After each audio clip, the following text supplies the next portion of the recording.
This week, thousands of people in Singapore brave stifling heat and long lines to pay their final respects to their founding father, Kuan Yew.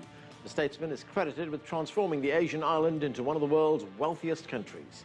Hello, I'm Arnold Naidu in Washington, D.C., and this is The Heat.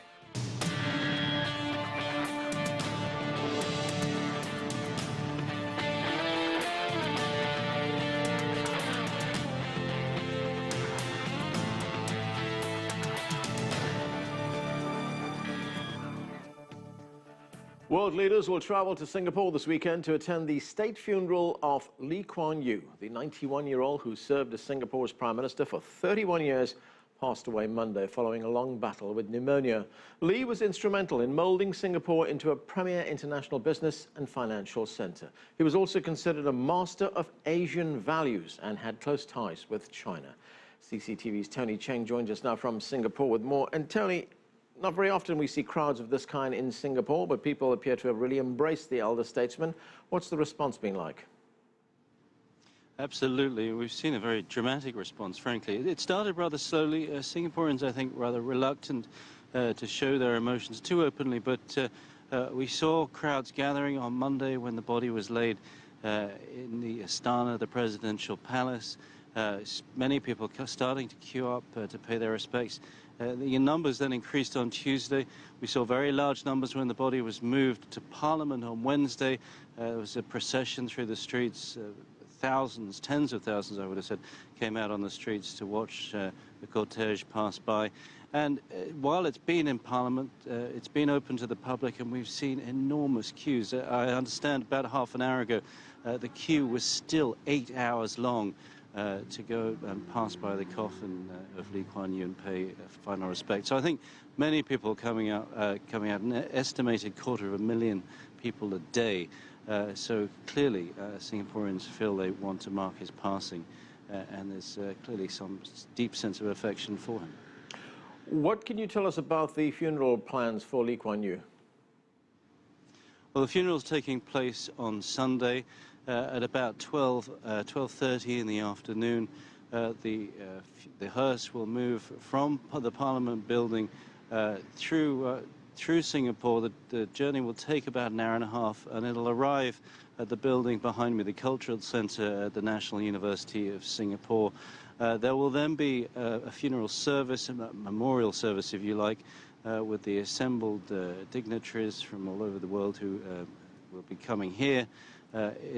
That will then conclude after about 2 hours, at which point the body will be removed for cremation in a private ceremony. Tony, there are high-level delegations expected to attend this funeral from around the world, including delegations from the United States and from China as well. Kuan Yew actually managed to balance the relationship Singapore had with both the United States and with China. How did he do that? Yeah, we've heard these tributes coming out all week. The fact that Kuan Yew was really the last of the great statesmen, the nation builders who took their countries from colonial powers and built an independent state. He did that in Singapore, but he was also very famous on the world stage as a statesman. I think he was very accomplished as acting as a bridge between the East and the West. He was ethnically Chinese, third generation Singaporean. He knew this region, Southeast Asia, very well, but he also knew China, and he understood, having had a British education, how to translate that to the Western leaders he met. And I think long after he stepped down as Prime Minister in Singapore, he was still counseled by US presidents and Chinese leaders. In fact, they said that Deng Xiaoping paid an awful lot of attention to Kuan Yew's advice when he was looking at the reforms in China in the 1980s. So he was a man who bestrode the world. I think an influence which belies the tiny state that he founded. And I think if you look at Singapore, but also this region, he's the sort of statesman which we don't really see anymore. And what are people in Singapore saying about Kuan Yew's legacy? Well, one man said to me just after I arrived here on Monday that Singaporeans feel lost. And I think there is a certain amount of that. He was an enormous figure in Singapore.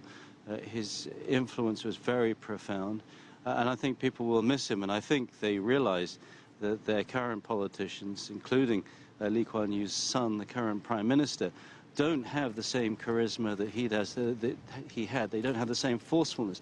That said, I think the 31 years that he ruled were also characterized by a steely determination, and he would brook no criticism. Political opponents were absolutely destroyed. And I think we saw in the last elections here in 2011 that Singaporeans would actually like to see a more multi-dimensional democracy.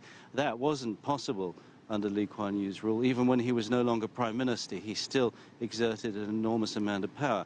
And I think those that are looking to the future will look to see a slightly more enlightened democracy, one in which discussion and even criticism is slightly more acceptable. Thanks, Tony. That's CCTV's Tony Cheng reporting from Singapore.